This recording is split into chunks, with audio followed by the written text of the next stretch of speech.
की मुलाकात समंदर किनारे हायोन से होती है, जिसकी चाल ढाल लहरों जैसी खूबसूरत होती है और वो उसे पहली नजर में ही दिल दे बैठती है। अगले ही दिन हायोन स्कूल में सबके सामने आ जाता है और हर कोई उसे देखकर दीवाना हो जाता है। लेकिन सब तब हैरान रह जाते हैं जब वो सीधे सीरी की तरफ हाथ हिलाता है और सीरी शर्म से जड़ हो जाती है, जबकि उसकी दोस्त उसे घूरने लगती हैं। मजबूरी में उसे कहना पड़ता है कि वो उससे कल बीच पर मिली थी। क्लास में सीरी मॉक एग्जाम की रैंकिंग देखती है और उसमें हायोन का नाम टॉप 100 में होता है, जिससे उसे इवनिंग सेल्फ स्टडी रूम में जाने का मौका मिल जाता है। और अफवाह ये होती है कि उस कमरे में किया गया कन्फेशन लगभग हमेशा सफल हो जाता है। लेकिन सीरी मायूस हो जाती है क्योंकि उसके नंबर इतने अच्छे नहीं हैं कि वो वहां जा सके। ब्रेक के दौरान वो अपनी दोस्तों के साथ ह्योन को बास्केटबॉल खेलते देखती है, जहां उसके चारों तरफ लड़कियों की भीड़ लगी रहती है। तब सीरी तय करती है कि उसे सबसे अलग दिखना होगा। वो उसके लिए एक ड्रिंक खरीदती है, उस पर अपना नाम लिखती है और कैंटीन वाली से कहती है कि वो हायोन को दे दे। मगर कैंटीन वाली पहले से ही जानती होती है कि ये किसके लिए है, क्योंकि उसी दिन कई लड़कियां ऐसा कर चुकी होती हैं। बाहर उसे उसकी घुंघराले बालों वाली दोस्त मिलती है, जिसके हाथ में भी हायोन के लिए पानी की बोतल होती है। स्कूल के बाद सीरी फिर से बीच पर लौटती है, उम्मीद करती है कि हायोन फिर से दिखेगा। वो समंदर में खड़ी होकर उसका इंतजार करती है, मगर वहाँ उसकी जगह एक और लड़का आ जाता है जो उसका गिरा हुआ नेम टैग उठा लेता है। और जब उसकी शर्ट पानी में बहने लगती है तो उसे पकड़ने जाता है, लेकिन खुद ही पानी में गिर पड़ता है क्योंकि उसे तैरना नहीं आता। तब सीरी उसे बचाने के लिए दौड़ती है, उसे खींचकर बाहर लाती है और CPR देने के लिए झुकती है। लेकिन जैसे ही उसके होंठ उसके पास पहुँचते हैं, वो लड़का होश में आ जाता है, जिससे सीरी गुस्से और शर्म से लाल हो जाती है और उसे जमकर डांटती है। हालांकि अंदर ही अंदर उसे तसल्ली होती है कि वो सुरक्षित है। अगले ही दिन वही लड़का सियोक सीरी के स्कूल और उसी क्लास में ट्रांसफर होकर आ जाता है। उसके पैर में प्लास्टर होता है और दोनों एक दूसरे को पहचान लेते हैं। टीचर उसका इंट्रोडक्शन कराते हैं और बताते हैं कि सियोक उम्र में बड़ा है। उसने पहले यूनिवर्सिटी का एग्जाम दिया था, फेल हो गया और अब दोबारा स्कूल लौटना पड़ा है। सीरी उससे अच्छे से बात करती है, लेकिन वो ठंडा सा रहता है और ज्यादा कुछ नहीं बोलता। अगली सुबह सीरी उसे प्लास्टर के साथ जूझते देखती है और उसकी मदद करने की जिद करती है, मगर वो मना कर देता है। तभी सुपरवाइजर दूसरे स्टूडेंट सियोंग को डांटते हुए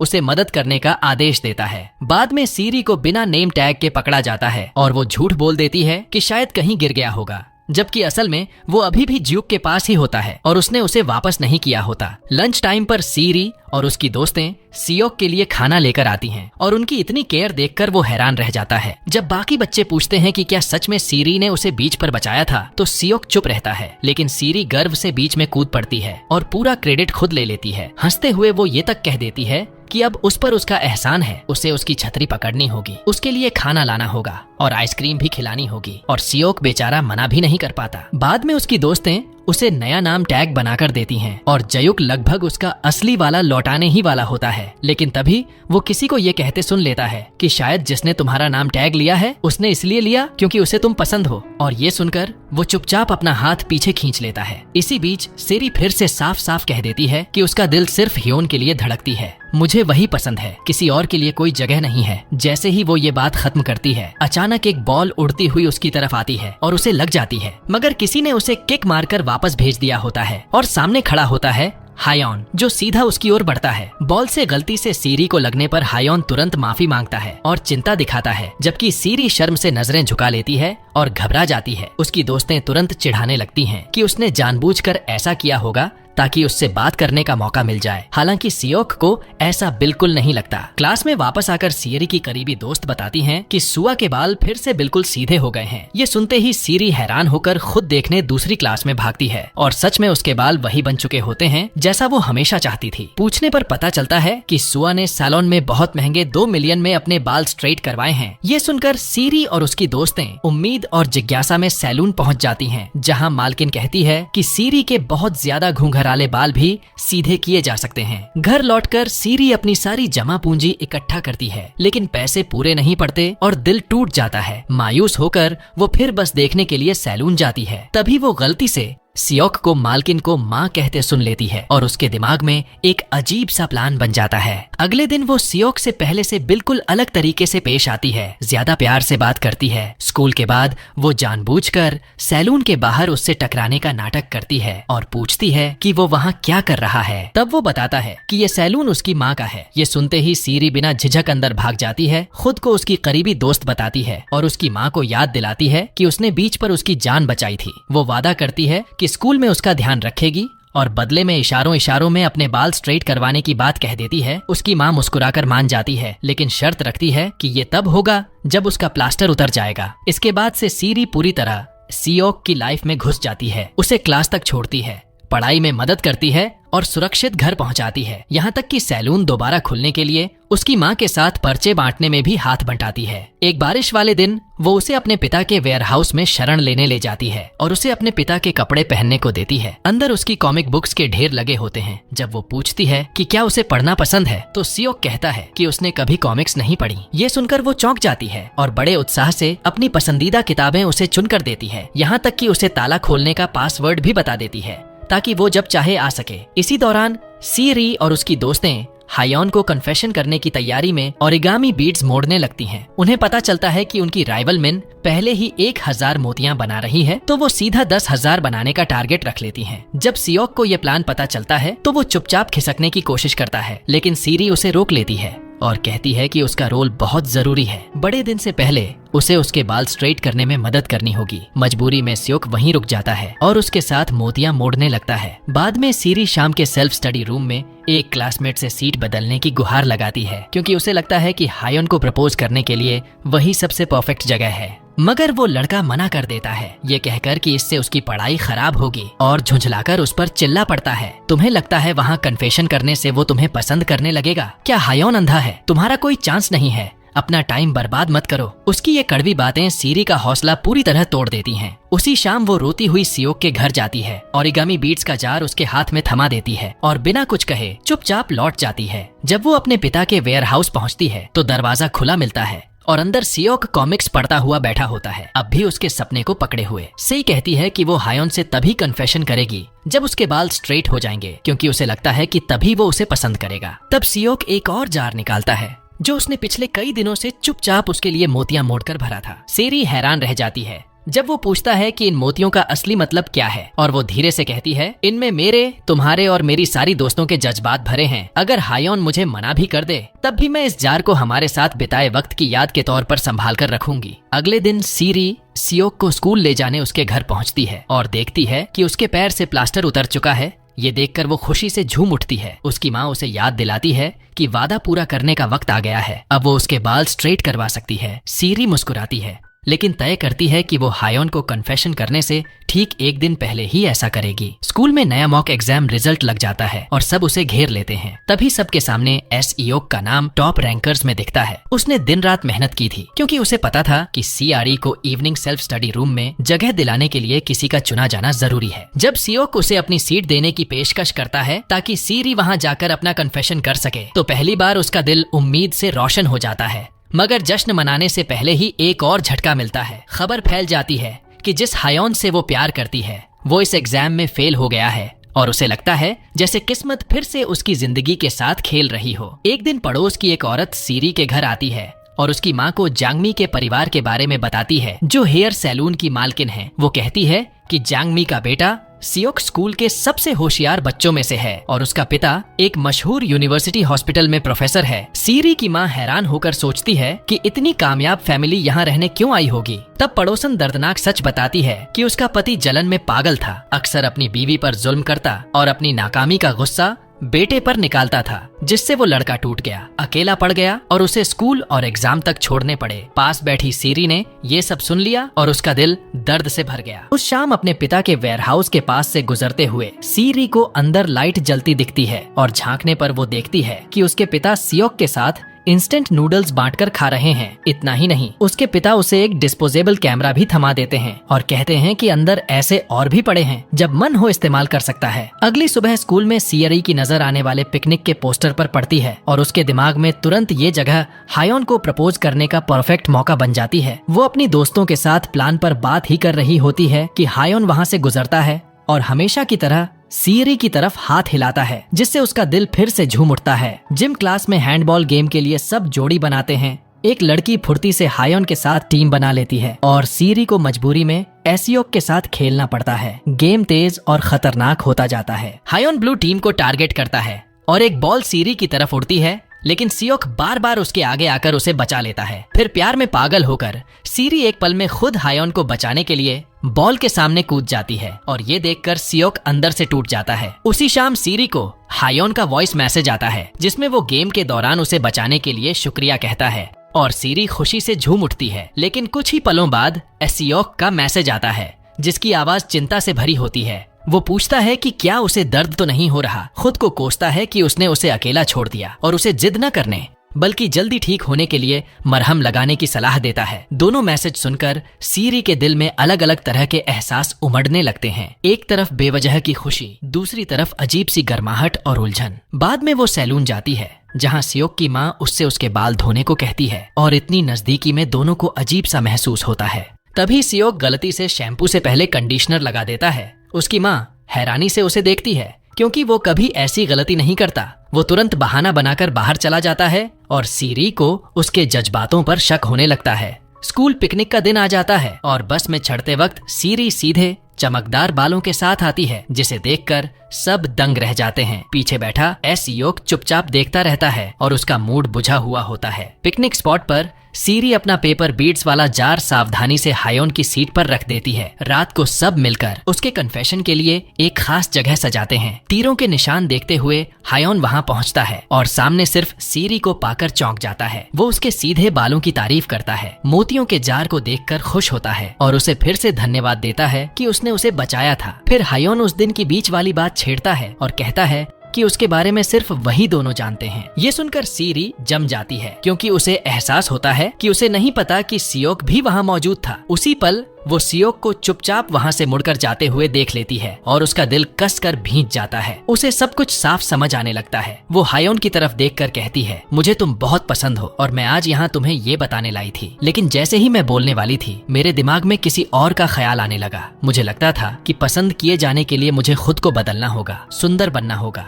लेकिन उसके साथ रहते हुए मुझे कभी खुद को बदलने की जरूरत महसूस नहीं होती। मैं जैसी हूँ वैसी रह सकती हूँ और जिस इंसान की वो बात कर रही होती है वो कोई और नहीं बल्कि सियोक होता है। सीरी वापस ग्रुप के पास लौटती है। उसकी दोस्तें बेसब्री से पूछती हैं कि क्या उसका कन्फेशन सफल हुआ, लेकिन वो कुछ नहीं कहती। बस उसकी आंखें खामोशी से सियोक को ढूंढती रहती हैं। अगले दिन सियोक को सच में क्या हुआ था इसकी कोई खबर नहीं होती, इसलिए वो हर मोड़ पर सीरी से बचता रहता है। उस रात उसे वेयरहाउस के अंदर लाइट जलती दिखती है। वो बाहर खड़ा होकर अपने ही जज्बातों से जूझता रहता है और आखिरकार अंदर चला जाता है, क्योंकि उसे पता होता है कि सीरी वहीं उसका इंतजार कर रही होगी। वेयरहाउस की टेबल पर सीरी चुपचाप सियोक के लिए नई किताबें रख चुकी होती हैं। दोनों कुछ देर तक खामोशी में बैठे रहते हैं। कोई भी चुप्पी तोड़ने की हिम्मत नहीं करता। फिर आखिर सीरी धीरे से पूछती है, क्या तुम्हें जानने की जिज्ञासा नहीं है कि कन्फेशन में क्या हुआ था? क्या तुम सच नहीं जानना चाहते? और वो मान लेती है कि उसने हायोन से कन्फेशन नहीं किया था। ये सुनकर सियोक चौंक जाता है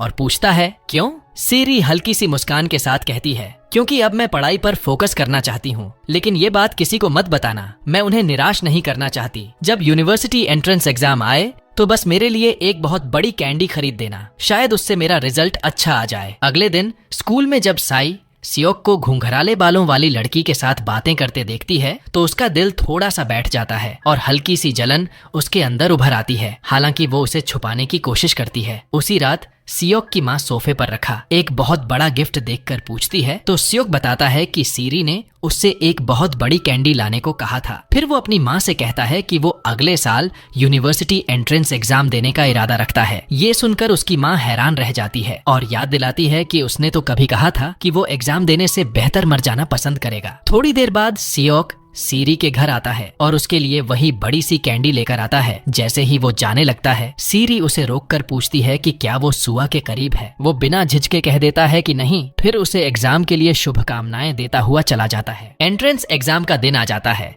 और शुभकामनाएं देने वालों के बीच सियरी को एक खास सरप्राइज मिलता है, एक खुशमिजाज भालू के मैस्कॉट से भरा हुआ बहुत बड़ा गिफ्ट बैग। जब वो कॉस्ट्यूम उतरता है तो अंदर सियोक होता है और सीरी का दिल गर्माहट से भर जाता है। रिजल्ट का इंतजार करते हुए अगले दिनों में सीरी की पूरी गैंग मसालेदार राइस केक खाने जाती है, लेकिन सीरी ये कहकर मना कर देती है कि उसे अपनी माँ की मदद करनी है। सियोक भी कह देता है कि उसे घर का कुछ काम है। शक होने पर सब उनका पीछा करते हैं और हैरानी से देखते हैं कि सीरी और सियोक चोरी छिपे मिल रहे हैं। उनकी आंखों पर यकीन ही नहीं होता। बाद में सीरी और सियोक उसी बीच पर लौटते हैं जहां उनकी पहली मुलाकात हुई थी। सीरी उससे पूछती है कि उस दिन उसने समंदर में छलांग क्यों लगाई थी। उसकी आंखें गहरी हो जाती हैं और वो बताता है कि वो उस वक्त इतनी उदासी में डूबा हुआ था कि सोचने लगा था अगर लहरें उसे अपने साथ बहा ले जाएं तो क्या होगा।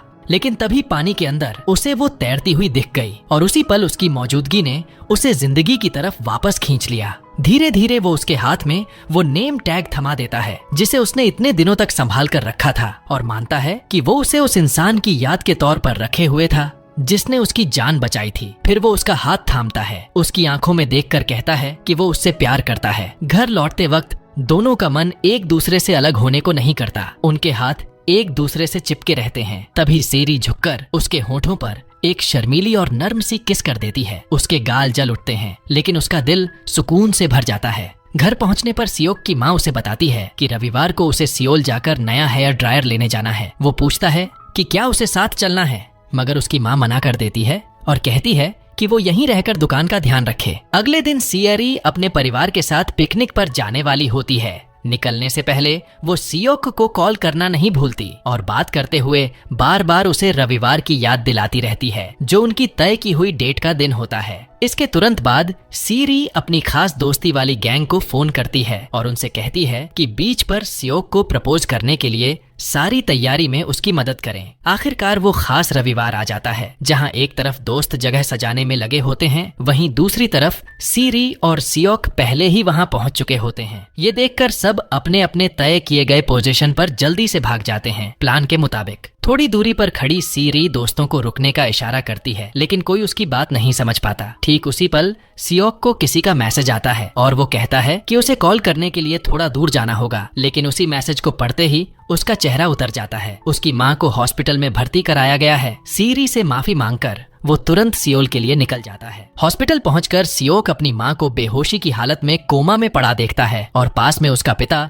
ठंडे भाव से खड़ा होता है। वो कहता है कि वो सीढ़ियों से गिर गई थी। फिर चिंता दिखाने की जगह उसी पर दोष डाल देता है कि उसने सियोक की पढ़ाई बर्बाद कर दी और एक माँ के तौर पर नाकाम रही। ये सुनकर सियोक की मुट्ठियां भींच जाती हैं। उसे पूरा यकीन होता है कि उसके पिता झूठ बोल रहे हैं और उसकी माँ को धक्का दिया गया है, मगर उसका पिता उसके गुस्से को नजरअंदाज कर उसे घर जाने का हुक्म दे देता है। कई दिन बीत जाते हैं और कोई भी सियोक से संपर्क नहीं कर पाता।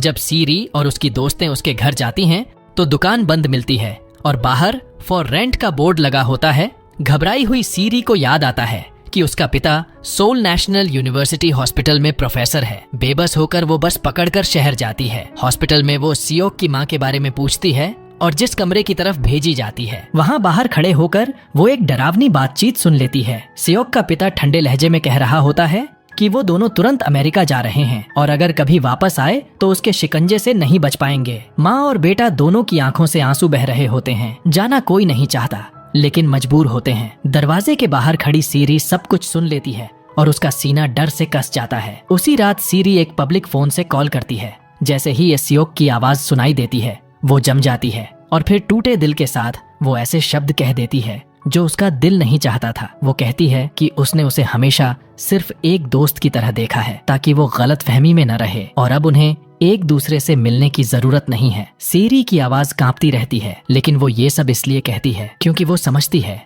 कि वो किस नामुमकिन हालात से गुजर रहा है और वो नहीं चाहती कि वो उसकी वजह से सब कुछ कुर्बान कर दे। उस रात सीरी देर तक रोती रहती है, ये जानते हुए कि शायद ये आखिरी बार था जब उसने उस लड़के से बात की जिसे वो सच में प्यार करती थी। कुछ दिनों बाद स्कूल में ग्रेजुएशन सेरेमनी होती है और सबको हैरानी होती है जब सीरी ऑनर्स के साथ पास होती है। फोटो खिंचवाते और सर्टिफिकेट थामते हुए भी उसका दिल भारी रहता है। ईयरबुक की तस्वीरें देखते ही सियोक की याद और गहरी हो जाती है और यादों का बोझ सह न पाकर सीरी वेयरहाउस चली जाती है। वही जगह जहाँ उनके साथ बिताए सारे पल जैसे वक्त में कैद होकर रह गए थे। वेयरहाउस की एक शेल्फ पर उसे एक नोटबुक मिलती है जो सियोक पीछे छोड़ गया था, जिसके कवर पर उसकी लिखावट में लिखा था लव क्रॉनिकल। और जब सेरी उसे खोलती है तो अंदर उसकी और उनकी पूरी फ्रेंड ग्रुप की ढेरों तस्वीरें मिलती हैं। हर फोटो के पास सियोक ने छोटे छोटे नोट्स लिख रखे होते हैं जो उसके एक्सप्रेशंस को कैद करते हैं। कभी उसकी मुस्कान, कभी उदासी, कभी हंसी, कभी आंसू। उसे वो सब कुछ पसंद था, इसलिए नहीं कि वो परफेक्ट थी, बल्कि इसलिए कि वो बस सी राय थी। वो सिर्फ वही लड़की नहीं थी जिसने उसे बीच पर बचाया था, बल्कि वही थी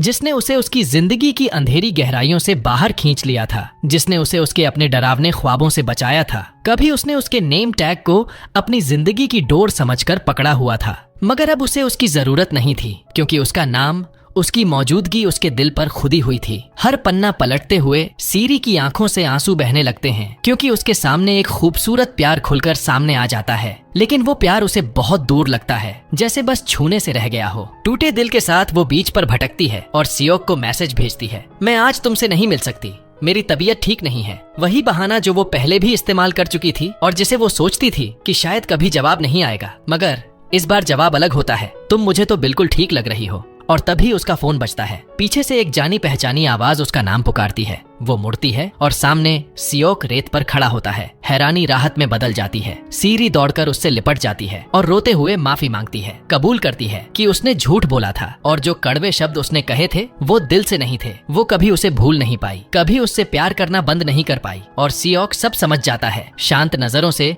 वो अपने बैग से एक जार निकालता है जिसमें पेपर बीट्स भरी होती हैं और बताता है कि हर मोती उसकी एक याद है, वो पल जिन्हें वो कभी भूलना नहीं चाहता। दोनों की आंखों में आंसू भर आते हैं और वो एक दूसरे से लिपट जाते हैं, उन जज्बातों के साथ जिन्हें अब रोक पाना मुमकिन नहीं था।